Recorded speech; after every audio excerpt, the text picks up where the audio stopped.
Thanksgiving at my mother's house always smelled like roasted turkey, cinnamon, glazed yams, and tension barely hidden behind polite smiles. This year, the table was dressed more beautifully than ever. Orange and gold leaves lined the center. Candles flickered softly, and laughter danced around the room like falling leaves. Everyone looked picture perfect, clinking glasses, complimenting stuffing, acting like nothing ugly had ever happened between us. But it had. I sat at the far end of the table, sipping apple cider and watching my older sister, Camille, tell a dramatic story about a shopping spree gone wrong. Her voice was loud and confident, her manicure fresh, her new iPhone peeking out from her designer purse like a quiet boast. She smiled easily. Her world was light, untouched, unbothered, and then came the moment. So, anyway, she said, turning to me across the mashed potatoes, "Can you, stop asking me for money? Seriously, you bring it up every time, it's exhausting." The room went still. Forks hovered in midair, even Dad paused mid-chew. I blinked, unsure if I'd heard her right. My lips parted slightly, but no words came out. Because I hadn't asked her for a single cent. Not last week, not last month, not ever. I swallowed the burn rising in my throat and forced a chuckle, pretending it didn't matter. Pretending that her lie didn't just slap me in the face in front of the entire family. I looked at my plate and pushed food around with my fork. I told myself to let it go, but inside, my chest was burning with something I hadn't felt in a long time. Not guilt, not disappointment, betrayal, and the worst part, I've spent the last 4 years secretly paying off Camille's $52,800 credit card debt without telling a soul. Because she begged me, because she cried, because she promised she'd get better, because I loved her. As everyone went back to their dinner, pretending it never happened, my eyes stayed locked on her fake, relaxed smile. Something inside me cracked, and for the first time in years, I didn't want to protect her anymore. The lie echoed in my mind long after the last slice of pumpkin pie had been eaten and the kitchen cleaned. Camille's words, flippant, dismissive, replayed on a loop as I drove home in silence, hands clenched on the steering wheel. Stop asking me for money. God, if only they knew, if only she remembered. It started small. Camille had always been reckless with money, even when we were younger, maxing out store credit cards in college, forgetting to pay her rent, borrowing money from me to hold her over until payday. I used to believe she'd grow out of it, that she just needed a little time to figure things out, but time passed. She got older and her problems only got bigger. The call came 4 years ago. It was a Monday. I was in the break room at work, eating leftover stir-fry from a plastic container. Camille's voice shook on the phone. "I'm scared," she whispered. "They said they're going to garnish my wages. I didn't know it would get this bad. I owe over $50,000. Please don't tell Mom." My chest ached. Of course I wouldn't tell Mom. I told Camille I'd help. Just a little. Just enough to keep the wolves at bay. But a little turned into a lot. I drained my savings first. Then I picked up weekend shifts. Canceled a trip to Italy I'd been saving for. Took out a personal loan in my name. My credit. Every month I made payments on her behalf. Minimums, interest, late fees. $400 here, $1, $200 there. It never ended. Camille never said thank you, not once. She was always too stressed or too busy. She promised to pay me back once she got her bonus. But that bonus never came. Or maybe it did, and it just went toward handbags and happy hours instead. And still, I stayed quiet. Why? Because I loved her. Because I thought loyalty meant silence. Because I believed that family sacrifice was a badge of honor, not a chain around my neck. But as the years passed, I started losing more than just money. I lost sleep. I lost peace. I lost my chance at buying a home, at getting out of debt myself. I pushed aside my own dreams to carry hers. I did it without applause, without recognition, without asking for anything in return. Until now she had the audacity to pretend I was the one asking for handouts. In front of our family. In front of Mom, in front of everyone. She didn't just lie. She humiliated me, and worst of all, I let her. That night, I sat on the edge of my bed with a shoebox full of receipts.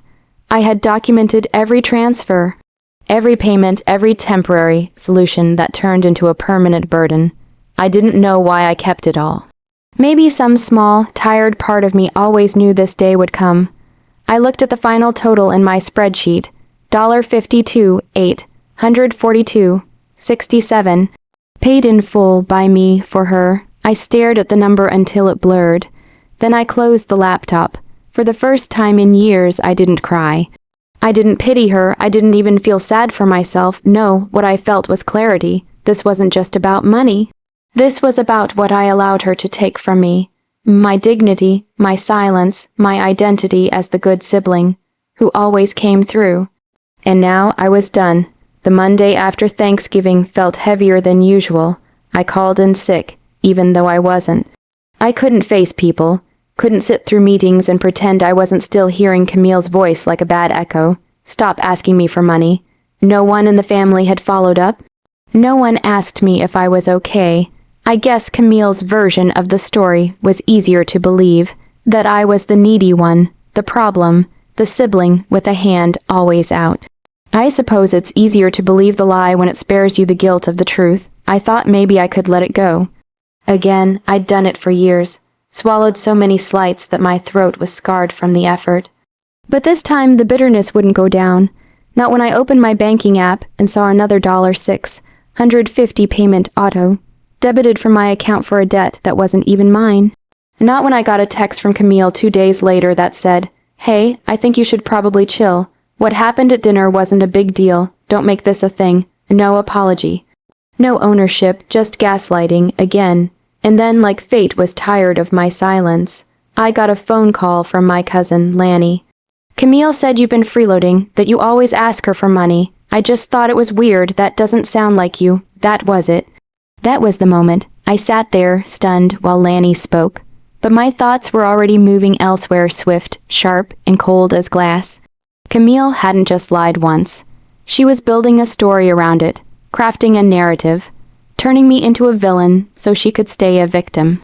But what she didn't know was that I had every receipt. I went to the shoebox, the one I'd been filling for 4 years. I pulled out statements, payment records, texts, screenshots, emails, all of it. I loaded it all into a shared Google Drive. Labeled everything clearly, $52,842.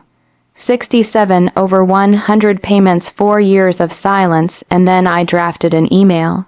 Calm, clear, factual, no drama, no insults, just the truth. I didn't send it, not yet, because this wasn't going to be handled with a reply all button. This needed a stage. Camille made a scene at Thanksgiving. I'd give her the finale she deserved. Christmas Eve dinner was smaller than Thanksgiving. Fewer chairs, fewer voices, and conveniently, fewer lies floating around the table. I hadn't spoken to Camille since her dismissive text. She hadn't reached out, hadn't apologized, hadn't even asked why I left Thanksgiving so suddenly. But tonight she was all smiles again, dressed in a new red coat and designer heels, sipping wine like she didn't owe anyone a thing. She didn't know it yet, but that was about to change before we start dessert.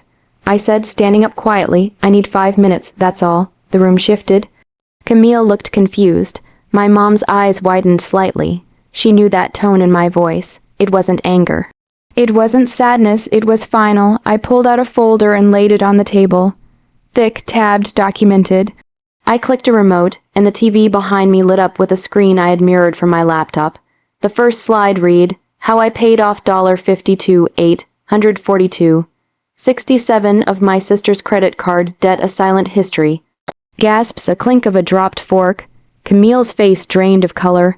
"I never asked Camille for money," I said quietly. In fact, for the past 4 years, I've been covering hers, every cent, quietly, alone, without asking for thanks or recognition.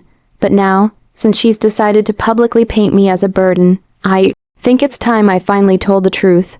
I didn't yell. I didn't cry. Instead, I clicked through the slides, bank records showing payments from my account to her creditors. Texts where she begged for help, promising to get back on her feet. Screenshots of her Venmo requests, cash apps, and voice notes saying, "Just don't tell Mom, okay?" A graph showing how her debt went from $52K to 0 because I made sure it did. Camille's voice broke when she tried to speak. "You said you wouldn't tell anyone. I said I wouldn't back then," I replied calmly. But that was before you lied about me, before you humiliated me in front of the same family I protected you from. The room was dead quiet. My mother looked like she was going to be sick. My dad stared down at his hands. Camille didn't speak again. When it was over, I handed the folder to my parents. I'm done playing the silent sibling, I said. And I'm done being your safety net. I walked out before dessert. Outside, snow had just begun to fall. Cold but fresh, cleansing, and for the first time in years, I felt something I hadn't known I'd lost.